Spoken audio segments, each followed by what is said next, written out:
think the big challenge with leadership is leadership goes on our 4, 5, 6 year change pattern.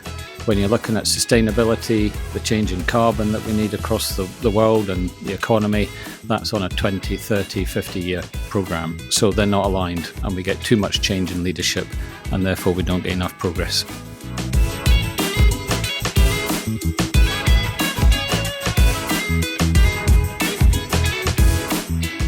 I'd like to see architects and designers really embracing a whole systems approach to their design and the process that affects really sustainable outcomes for a client like the University of Glasgow.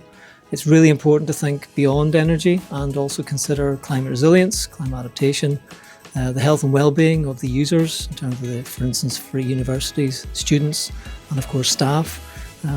The operation of an asset is really important in terms of the energy performance of that asset and the cost of the utilities that the client then has to take on in some form. I think it's also important to think about nature inside and out in terms of that health and well-being piece. And it's also important to think about that kind of embodied carbon aspect and the sustainable design outcomes that architects and designers are really good at delivering. But the whole systems approach is essentially what I think I'd like to see more of. I think what we need to do is look at the existing building stock we already have and seeing how much of that we can possibly reuse in a project going forward, because the embodied carbon that's already in that building is banked, and it just saves producing all that new carbon for the new materials. Where we can reuse, I think we should.